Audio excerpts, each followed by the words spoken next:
Hola chicos, hoy vamos a ver el metabolismo celular, que se desprende de lo que ustedes estuvieron investigando, que son todo lo que es los nutrientes y la función de cada uno de ellos.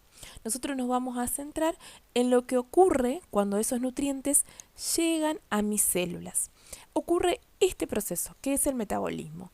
¿En qué consiste? En una serie de reacciones químicas que lo que van a hacer es darnos energía o componer, fabricar o obtener nuevas sustancias a partir de lo que nosotros hayamos ingerido.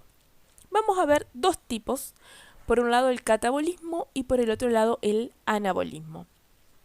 El catabolismo es una reacción exergónica, libera calor y energía, es una reacción de degradación y descomposición y participa en la reducción. En cambio, el anabolismo es de síntesis, construcción, es endergónica, consume mucha energía para poder fabricar nuevas sustancias, por eso síntesis, y es un proceso oxidativo. Las herramientas del metabolismo, ¿quiénes van a ayudar a que este proceso metabólico, este gran conjunto de reacciones que se llevan a cabo de la célula? Por un lado, las enzimas. Yo le puse algunas características, están hechas de proteínas, son específicas, es decir, que para cada enzima existe un tipo de reacción y su función es de catálisis o combinación. Pueden romper moléculas o armar y unir nuevas. En este caso, bueno, le puse un ejemplo, la enzima se une al sustrato, puede ser cualquier sustancia, y de ahí estos productos que pueden obtener. ¿Sí? Recuerden que puede ser un proceso catabólico de destrucción o un proceso anabólico de síntesis. Otra de las herramientas que vamos a usar son las moléculas de ATP, importantísima porque su función es dar energía. Para que se produzcan los procesos catabólicos van a generar nuevas moléculas de ATP o en el caso del anabolismo, ¿sí? Lo que va a provocar es que yo saque de estas moléculas de ATP toda la energía que necesita. La energía se almacena en los enlaces de los fósforos. Cada vez que yo rompa un enlace, se va a ir transformando en un, por ejemplo, en este caso, difosfato adenosín. Si yo le saco dos de los fósforos porque necesito más energía, se va a transformar en un adenosín monofosfato. La clave es de esta molécula generar energía para los procesos anabólicos o con los procesos catabólicos toda la energía se almacena en estas moléculas de ATP. Vamos a ver los ejemplos. En este caso, la respiración celular. Ahí vamos a volver para atrás. Es un videíto, ¿sí? La respiración celular ocurre en las células, más precisamente en nuestras mitocondrias, ¿sí? Es ahí donde va a ocurrir.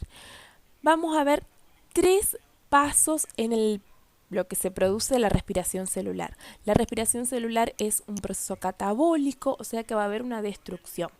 La sustancia principal que nosotros vamos a ver hoy en este ejemplo es con el nutriente que es el hidrato de carbono. ¿Qué sucede? ¿Sí? Este hidrato de carbono, recuerden que yo le dije cómo está formado, sus monómeros, su unidad, ustedes me pusieron los monosacáridos, que es correcto. Entonces vamos a ver, voy a adelantar un poquito, ¿sí? Para ver los tres pasos. Por un lado vamos a tener la glucólisis o glicólisis que ocurre en el citosol, es decir, el citoplasma de la célula. Por otro lado vamos a tener el ciclo de Krebs que ocurre en la matriz mitocondrial, adentro de la mitocondria, y por otro lado la fosforilación oxidativa como tercer paso que ocurre en la membrana interna, que son todos estos repliegues. ¿En qué consiste la glucólisis? Que se produce en el citoplasma.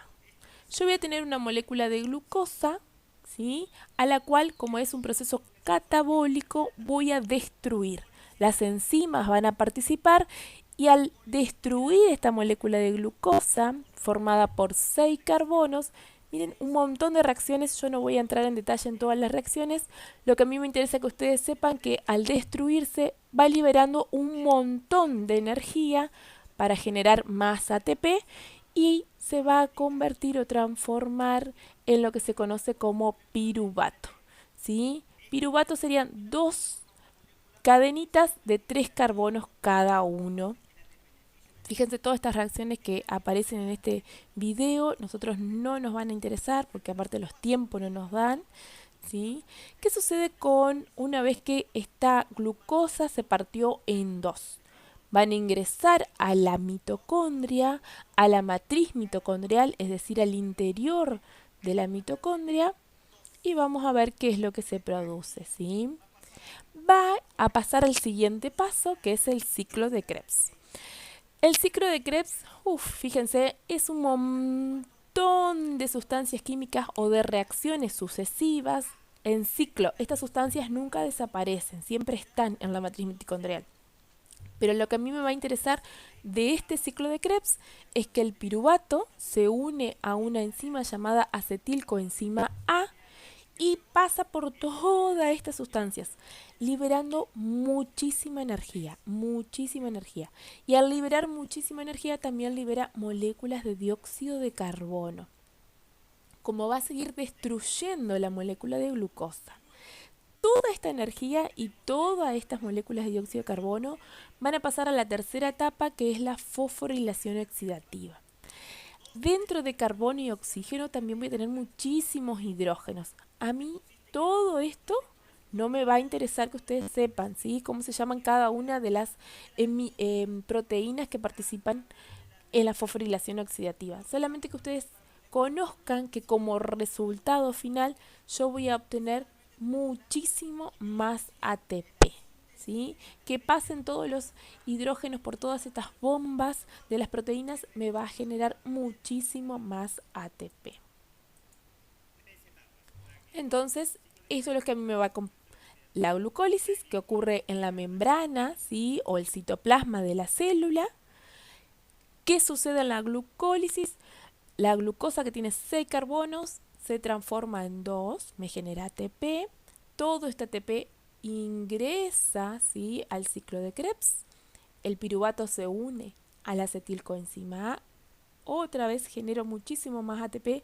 Estos FAT y estos NAT lo que transportan son hidrógenos. Todos los hidrógenos que se van rompiendo de la molécula de hidrato de carbono son recogidas por el FAT y el NAT para llegar a la última etapa, que es la fosforilación oxidativa, ¿sí? Miren la cantidad de ATP, la cantidad de energía que voy a obtener. Y obvio, como resultado final también se libera muchísimo dióxido de carbono.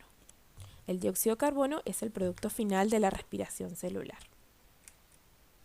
Vamos a pasar al otro proceso, que es la fotosíntesis. ¿Por qué vamos a nombrar? Porque esto es un proceso anabólico. ¿Qué significa esto? Que va a haber construcción. La fotosíntesis que nosotros hemos visto en la escuela es que la plantita necesita la luz del sol, necesita agua, sales minerales, ¿sí? Y que en la hoja se da la fotosíntesis y que se va a liberar muchísimo oxígeno. Nosotros en este caso nos vamos a centrar en lo más importante de la fotosíntesis, que es la obtención de materia orgánica. ¿Qué materia orgánica fabrica la planta? Glucosa, muchísima glucosa. Vamos a ver dos etapas. Por un lado, una fase fotoquímica, que es la presencia de luz. ¿En qué lugarcito se va a dar la fotosíntesis? En el cloroplasto. Acá hay un dibujito, ¿sí? El cloroplasto. En la matriz del cloroplasto, o más precisamente en los tilacoides, en estas estructuras que están acá, como moneditas apiladas, ocurre la primera etapa, que es la fase fotoquímica. Toda la energía solar excita, ¿sí?, a la clorofila. La clorofila libera un montón de energía, un montón de ATP, porque se rompe con sus electrones, y toda esa energía, el agua que ingresó, ¿sí?, por la raíz de esta plantita, va a hacer que rompa la molécula de agua. Esta energía que excita la clorofila hace que la molécula de agua se rompa. ¿En qué se va a romper? Por un lado oxígeno, que es el oxígeno que va a estar siendo liberado en la fotosíntesis, que es un desecho en realidad, no le sirve a la planta para este proceso, y el hidrógeno y toda la energía que se produce va a pasar a otra etapa, que es la fase biosintética, o también denominada ciclo de Calvin. ¿Qué sucede ahí? Muy similar al ciclo de Krebs, un montón de reacciones. Lo que a mí me interesa es que todo el dióxido de carbono que absorbe la planta en la fotosíntesis ingresa en este ciclo de Calvin y toda la energía producto de esta fase fotoquímica produce el hidrato de carbono, el azúcar que necesita la planta para producir o generar su propia energía. Este es su proceso anabólico. Por cada 6 moléculas de dióxido de carbono y 6 moléculas de agua que ingresan, se producen 18 moléculas de ATP, de energía. Así yo voy a obtener una molécula de azúcar y voy a liberar 6 moléculas de oxígeno, ¿sí? Y como producto también voy a necesitar mucho ATP. En este caso el ATP que se va a generar va a ser, recuerden que para necesitar la energía yo debería romper el ATP. Entonces se va a transformar en ADP, el resultado final.